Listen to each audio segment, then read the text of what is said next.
నిన్నటి దినము నా వేర్ హౌస్ గురించి మీ దగ్గర ఏమైనా స్లిప్పులు ఉంటే మాకు పెట్టి మీరు వచ్చి మాట్లాడుకోమని చెప్పి పెట్టినాము. అయితే ఈరోజు వాళ్ళు మా దగ్గర వేర్ హౌస్లో సెటిల్ చేసుకొని వేర్ హౌస్ బాడీ కట్టేసి మా దగ్గర సరుకు లేనట్టు బాడీ రిసిప్ట్ తీసుకొని వెళ్ళిపోయినారు. వాళ్ళ సరుకు మా దగ్గరకు ఎలాంటి సంబంధం లేదు. ఆ సంబంధం లేకుండా ఇప్పుడు ఫోన్ చేసి మాకు మీరు మా దగ్గర ఉండే రిసిప్ట్ బాడీ మీరు సరుకు ఎత్తుకుపోయినారు, ఇది బాడీ రిసిప్ట్ అని మీరు అంటున్నారు అని చెప్పి నన్ను బెదిరిస్తున్నారు. మా దగ్గర మా వేర్ హౌస్లో దిగేటప్పుడు ఒక రిసిప్ట్ ఉంటుంది, మా దగ్గర నుంచి రిటర్న్ తీసుకునేటప్పుడు ఒక రిసిప్ట్ ఉంటుంది. కానీ వాళ్ళు శనిగలు ఇక్కడ బిల్లు వేయించుకున్నారు, సెటిల్ చేసుకున్నారు, డబ్బులు తీసుకొని పోయినారు. డబ్బులు తీసుకుపోయిన తర్వాత కూడా మళ్ళీ ఇప్పుడు మా డబ్బులు ఉన్నాయంటున్నారు. వేర్ హౌస్లో దిగినప్పుడు ఒక రిసిప్ట్ ఉంటుంది, బాడీ కట్టి వాళ్ళు డబ్బు తీసుకుపోయేటప్పుడు ఒక రిసిప్ట్ ఉంటుంది. మేము ఆ రిసిప్ట్ ప్రకారం వాళ్ళు బిల్లు వేయించుకొని వచ్చింటే మేము బిల్లు పే చేసినాము. పే చేసినా కూడా మళ్ళీ ఇప్పుడు మాకు రిసిప్ట్ ఉంది అనేటట్టు మమ్మల్ని బెదిరిస్తున్నారు. ఇప్పుడు ఫోన్ ద్వారా మాకు బెదిరింపు కాల్స్ వస్తున్నాయి. ఉండు చూద్దాంలే, చంపుతాంలే అనేటట్టు మమ్మల్ని మాట్లాడుతున్నారు. ఇష్టం వచ్చేట్టు మాట్లాడుతున్నాడు పి చంద్రశేఖర్ రెడ్డి, దీనికి అంతా సూత్రధారి. కాబట్టి మాకు రక్షణ కల్పించే డిపార్ట్మెంట్ వారు మాకు రక్షణ కల్పించవలసిందిగా మేము కోరుచున్నాము. మా దగ్గర ఎటువంటి మా వేర్ హౌస్లో దిగినప్పుడు రిసిప్ట్ ఉంటే ఏ పొద్దుకైనా మేము బాధ్యత వహిస్తామని నిన్న కూడా చెప్పినాను, ఇప్పుడు కూడా చెప్తున్నాను. వాళ్ళు సెటిల్మెంట్ తీసుకొని పోయిన తర్వాత మాకు డబ్బు అందలేదని అనేటట్టు వాళ్ళు మాట్లాడుతున్నారు. సెటిల్ అయిన తర్వాత 5 సంవత్సరాల నుంచి సెటిల్ కాలేదంటున్నారు. మరి నా కేసులు నా గోడౌన్కు సంబంధించేది 5 సంవత్సరాల నుంచి కూడా నాకు దూరు పోలీస్ స్టేషన్లో కేసులు నడుస్తున్నాయి.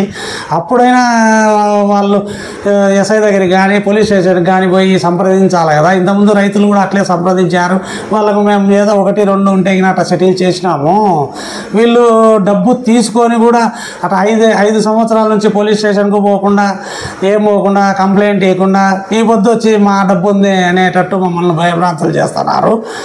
అది ఎప్పుడు 5 సంవత్సరాల నుంచి బాకీ ఉంటే ఏదో ఒక రూపంలో వాళ్ళు మాకు బ్రోకర్ ద్వారా మాకు సరుకు పంపించింటారు. ఆ బ్రోకర్ ద్వారా వచ్చినప్పుడైనా కూడా ఆ బ్రోకర్ అయినా మమ్మల్ని అడుగుతాడు, అది లేదు. ఆయన పైన ఏమో రమానందరెడ్డి అని ఆయన రిసిప్ట్లో ఉంది, కింద రైతు లక్ష్మీరెడ్డి అని సైన్ చేసినాడు, సి లక్ష్మీరెడ్డి. మరి ఉండేది ఒకరి పేరు మీద, కింద సి లక్ష్మీరెడ్డి అని ఉంది. మరి ఇట్లా తప్పుడుగా తయారు చేసుకొని రిసిప్ట్లు ఈ విధంగా మాట్లాడుతూ మమ్మల్ని బెదిరిస్తున్నారు. డిపార్ట్మెంట్ వారు మాకు సహకరించవలసిందిగా కోరుచున్నాము. ధన్యవాదాలు. స్టాక్ దిగినేది వేరుంటుంది.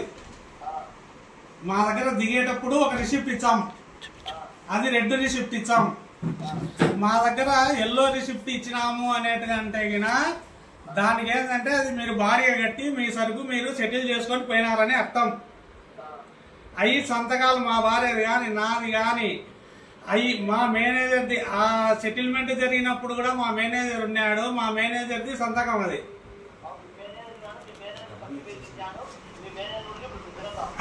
ఇప్పుడు మీరు ఒకటి నా దగ్గర వచ్చేసి సెటిల్మెంట్ ఎప్పుడైతే భారీ సెటిల్మెంట్ అయిందో నాకు అది తెగిపోయినట్టు లెక్క. ఏది నేను బాకీ లేను, సెటిల్మెంట్ అయింది కదా. అది సెటిల్మెంట్ అయినది నేనట బాకీ పడతా.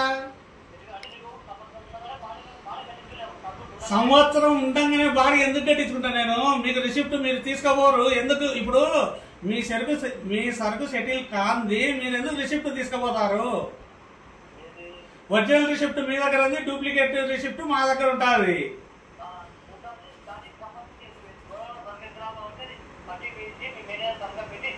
ఎవరికి ఎత్తినేది? ఎవరికి?